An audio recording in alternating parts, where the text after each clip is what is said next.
अस्सलामुअलैकुम वरहमतुल्लाहि वबरकातुहू। आप देख रहे हैं मेरा यूट्यूब चैनल मेरी ज़ुबान।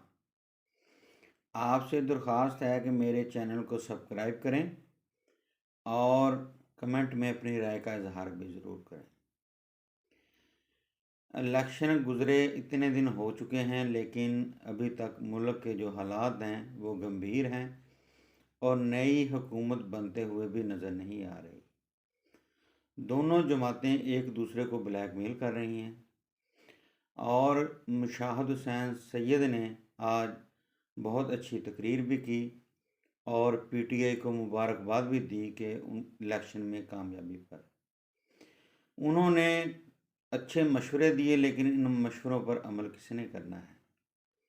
इसी तरह मेरा मौक़िफ़ शुरू से ये है कि जैसे पहले दिन से मैं कह रहा हूँ कि 2002 में तैयब उर्दगान जीता था तुर्की में, तो उसकी कम से कम जो जीता था ना, ये उससे ज़्यादा बड़ी विक्ट्री है पीटीआई की जो इमरान खान जीता है। वो कम से कम जमात भी मौजूद थी, अगर वो जेल में था जमात मौजूद थी, उनके पास निशान था। यहाँ पर तो बिल्कुल भी कुछ नहीं था। तो उसके बाद उन वहाँ की जो इस्टेब्लिशमेंट है उसने रियलाइज़ कर लिया, वो बैकफुट पे चली गई और मुल्क के हालात ठीक होना शुरू हो गए। अब वक्त है कि हमारी जो इस्टेब्लिशमेंट है, हमारे अदारे हैं, हमारी फ़ौज है, भाई वो हमारी फ़ौज है।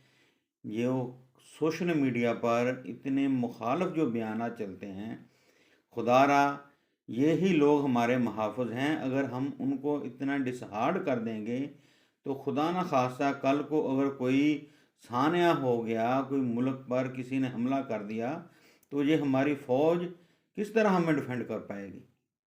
इनका मोराल भी नहीं गिरना चाहिए और उनको कम से कम कायल करना चाहिए। और इस किसी न किसी हद तक, जैसे कि कुलभूषण जाधव अगर बिल्कुल ही हमारे ये जो अदारे हैं ना, बिल्कुल ही समझ लें कि साइड पे हो जाएं, तो इस मुल्क में कुलभूषण यादव जैसे लोग अल्लाह के बंदो चीफ मिनिस्टर बन जाए, वज़ीर आज़म बन जाए।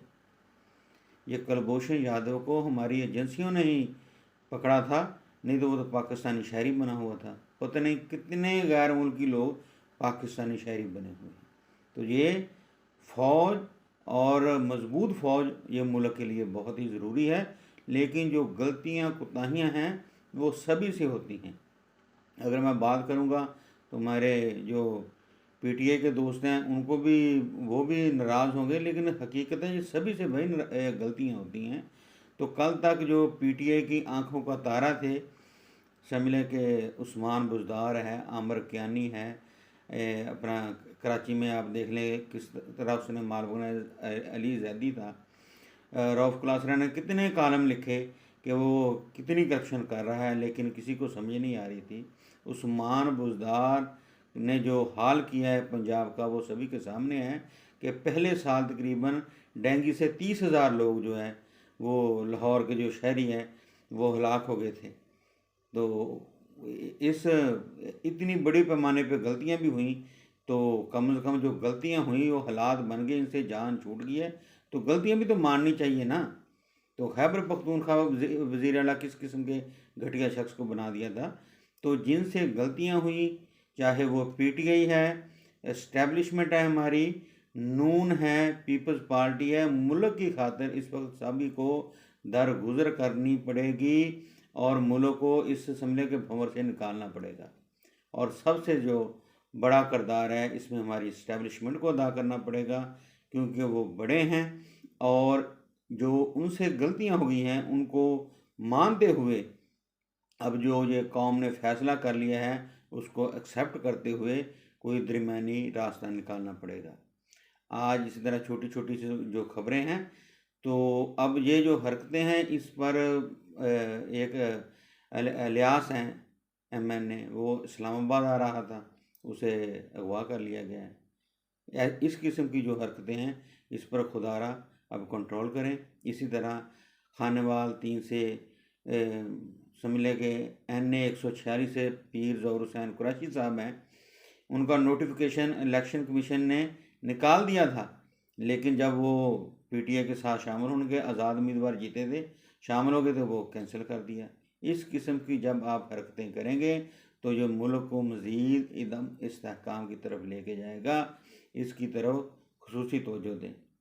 इसी तरह खाकान अब्बासी साहब हैं, वो भी बार बार कह रहे हैं भाई कि खुदारा आप जाके जिससे मर्ज़ी पूछ लें इलेक्शन के बारे में, पिंडी इस्लामाबाद में जिससे मर्ज़ी जाके पूछ लें कि कौन जीता है। सभी को पता है कि भारी मार्जिन से जीती है, पीटीआई जीती है, मुकाबला ही नहीं। अब हमारे जो रवायती सियासतदान हैं उन्होंने आपस में कुर्सी के लिए लड़ना शुरू कर दिया है। अब उनकी इस लड़ाई में मुल्क का मज़ीद सत्यानाश होगा। जैसे पीडीएम तर्ज की पहले 16 माह की हुकूमत हमने देख ली है। मुशाहिद हुसैन सैयद ने भी कहा है कि ये लूली लंगड़ी जो हुकूमत है ये मुल्क के लिए बहुत ही नुकसानदेह होगी। मैं पहले दिन से कह रहा था कि अब हालात हो सकता है जो मैंने समझे कि कहा था कि इस दफ़ा वज़ीर आज़म बनने के चांस, ये जो काम लम्क जा रहा है, आगे को जा रहा है, दोनों जमातें एक दूसरे को समझे सियासत कर रही हैं, तो शायद बिलावल का भी चांस बन जाए वज़ीर आज़म बनने में। और मियाँ नवाज शरीफ साहब जैसे कहा है कि वो आ जाएं सदारत की कुर्सी पर। एक दोनों जमातें एक दूसरे के साथ मुखलिस नहीं हैं, ना मुल्क के साथ मुखलिस हैं, ना एक दूसरे के साथ मुखलिस हैं। इसलिए हमारे अब अदारों को भी सोचना चाहिए कि वो कम अज़ कम मुल्क का नुकसान ना करें इनकी इस दंगा मुश्ती में। और दूसरी तरफ ओन अब्बास बप्पी ने जिस तरह आज तकरीर की है कि समझ लें कि तकलीफ़ में उसने बताया कि किस तरह मेरा घर को तोड़ा गया, मेरी फैक्ट्री बंद की गई, फिर मजबूरन मैंने ऐलान किया उस वक्त पार्टी से अलहदगी का। तो इस किस्म के जब हालात बना दिए गए तो लोगों ने जो जमातों को छोड़ा, तो इस तरफ भी तवज्जो देने की ज़रूरत है। तो मैं शुरू से कह रहा हूँ कि इस्टेब्लिशमेंट और पीटीआई को लड़ाने में ये कई और उनसर और लोग मुलव्वस हैं।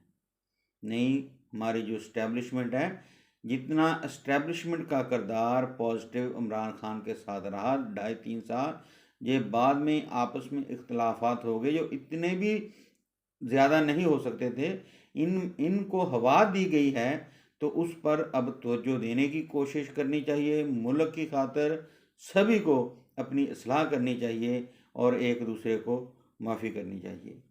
अब साद रिजवी साहब ने भी अपने एक बयान में कहा है कि मियाँ नवाज शरीफ साहब के 71,000 वोट थे। कितने? 71,000 वोट थे और उसे 71,000 को 1,71,000 बना दिया गया। इसी तरह गुजरात की तकरीबन कौमी असम्बली की 8 नशिस्तें और सूबाई असम्बली की 17 नशिस्तें हैं। ये आपको पता है कि वोट एक ही समझ लें बेल्ट पेपर कौमी असम्बली का मिलता है, एक सूबाई असम्बली का मिलता है। एक जैसे ही वोट होते हैं, कास्ट होते हैं, तकरीबन दोनों उतने ही होते हैं, कास्ट फ़र्क पड़ता ही नहीं है। तो माशाल्लाह से गुजरात की नशिस्तों में, कौमी असम्बली की नशिस्तों में 99,000 वोट सूबाई असम्बली से ज़्यादा पड़े हैं। एवरेज के हिसाब से तकरीबन 80 से 90,000 के करीब वोट ज़्यादा पड़े हैं। ये आप समझ लें कि ये फर्जी वोट जो 47 के ज़रिए नताइज को तब्दील किया गया है। और इसी तरह अब जो एनए हैं, जो सबसे बड़ी खबर है कि चौधरी निसार अली साहब इतने बड़े जहांदीदा सियासतदान हैं, एनए 45 नशिस्त पर इलेक्शन लड़े थे। वहाँ पर जो पीटीआई के उम्मीदवार थे अजमल साबर साहब, जिसका किसी ने कभी नाम भी नहीं सुना था, उसको फार्म 45 के मुताबिक, पूरे हलके के फार्म 45 के मुताबिक 82,011 वोट पड़े हैं और चौधरी निसार अली को 47,160 वोट पड़े हैं और नून लीग के उम्मीदवार को 41,500 समथिंग पड़े हैं। और जो तीसरे नंबर पर नून लीग का उम्मीदवार था फार्म 47 के ज़रिए उसको जिता दिया है। अब इस किस्म के जब इलेक्शन होंगे फिर बातें तो बनेगी और दुनिया में जग हंसाई तो होगी। अब कम अज़ कम मुल्क की खातिर इन चीज़ों को कंट्रोल करने की कोशिश करनी चाहिए। और इसी तरह गुजरांवाला के एक पोलिंग ऑफिसर का भी बयान सोशल मीडिया पर आप लोगों ने सुन लिया होगा कि वो बेचारा कह रहा है कि जो मैं उधर करके आया हूँ और अपने आप को अल्लाह मुझसे ये दोबारा ना करवाए, मैं माफ़ी मांगता हूँ। तो अल्लाह ने जिसको इज़्ज़त देनी थी उसको इज़्ज़त दे दी, मतलब उसका पीटीआई और इमरान खान की तरफ था। तो दोबारा मैं इस किस्म की ड्यूटी ही अंजाम नहीं दूंगा। तो बहुत शर्मिंदा था। तो ऐसे फैसले और ज़मीर जागने वाले, अब जिन्होंने नहीं मानना उन्होंने तो नहीं मानना, लेकिन अब लोगों के ज़मीर भी जागेंगे। और इसीलिए जागेंगे कि कौम ने फ़ैसला कर लिया। जब कौम ने फ़ैसला कर लिया तो अगर तो ये इतने बड़े पैमाने पर अवाम वोट ना देती, अब 60-70% कौम एक साइड पे खड़ी हो। तो इसलिए हमारी जुडिशरी और हमारे जो अदारे हैं, ख़ासकर हमारी जो मुहाफ़िज़ है, फ़ौज है, क्योंकि मैं तो अपनी फ़ौज की इसलिए कदर करता हूँ कि हमारे नबी पाक सल्लल्लाहु अलैहि वसल्लम की हदीस मुबारका है, उसका मफ़हूम है कि जो सरहद पर एक मुजाहिद जो है ना, एक रात सरहद की हिफाजत करता है और जिसकी वजह से मफ़हूम है कि हम लोग चैन के साथ सोते हैं तो कई 100 साल नफली इबादत का सवाब मिलता है। तो एक मुजाहिद अब वही काम फ़ौज करती है, हमारी सरहदों की हिफाजत करती है। और एक हदीस का मफ़हूम है कि इंशाअल्लाह ताला ग़ज़वातुल हिंद हमारी ही फ़ौज ने लड़ना है। और मफ़हूम के मुताबिक जो हिंद के कुफ़ार हैं उस पर काबज़ होना है। तो अच्छे जो हमारी फ़ौज है, तो हमारी फ़ौज पे हमें बहुत ज़्यादा एक्सपेक्टेशन है। जब सैलाब आते हैं हमारी फ़ौज सबसे आगे होती है, मुश्किलात में फ़ौज सबसे आगे होती है। अब अगर उनसे ये कोई गलतियाँ कोताहियाँ हुई हैं तो दरख्वास्त है कि वो इस पर ज़रा नज़र-ए-षानी करें और मुल्क को इस भंवर से निकालें और तमाम जमातों को एक पेज पर लाने की कोशिश करें, और ताकि पाकिस्तान इस भंवर से निकल जाए और पाकिस्तान के लिए अल्लाह ताला आसानी पैदा करे। आपका बहुत बहुत शुक्रिया।